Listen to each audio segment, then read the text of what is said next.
Kami po ay lubos na nagpapasalamat po sa inyong lahat at narito po kayo. Lalo na po sa inyo, Rev, kasama namin kayo sa tawanan, iyakan, sa biruan, sa kantahan, sayawan, at higit sa lahat, sa spiritual po na lubos nyo kaming tinuturuan. Kaya naman po, nagkaisa kami ng mga MCWAL, ligid po kay Pastor Aglo. Gusto po namin kayong awitan ng isang pasasalamat.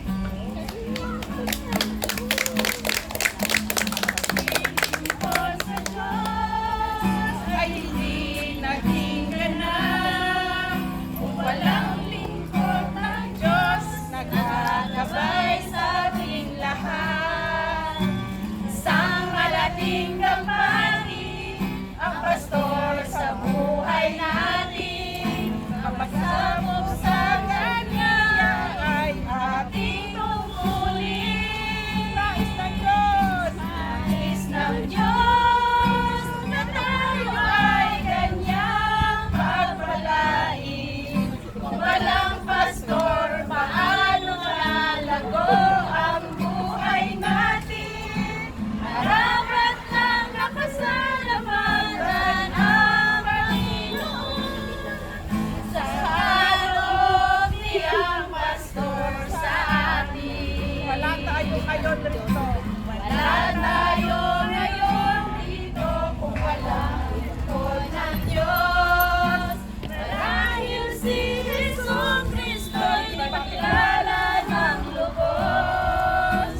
Siya ang pinili ng ating Ama upang tayo'y ipasalagaan niya. Nais ng Diyos! Nais ng Diyos na tayo ay kanyang pagpalain. Kung walang pastor, paano lalago ang buhay natin?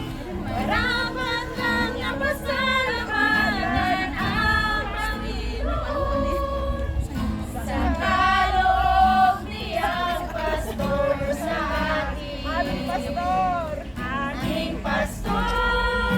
Salamat po sa pagkabay sa amin. Ilang taon na ang lumipas at ika'y nariyan pa rin. Salamat sa katapatan mo sa Iglesia ng Diyos. Purihin ang Diyos sa buhay mo. Aming pastor, salamat po sa pagkabay sa amin. Ilang taon na ang lumipas at ika'y nariyan pa rin. Salamat sa katapatan mo sa Iglesia ng Diyos. Purihin ang Diyos sa buhay mo. Sabihin namin, aming pastor! Salamat po sa pagkabay sa amin. Ilang taon na ang lumipas at ika'y nariyan pa rin. Salamat sa katapatan mo sa Iglesia ng Diyos. Purihin ang Diyos sa buhay mo. Aming pastor,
kayo po ay nariyan lagi.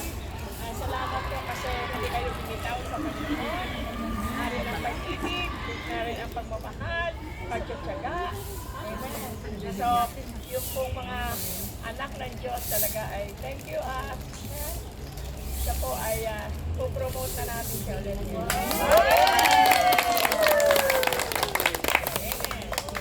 Pastor Aglo? Pastor Aglo?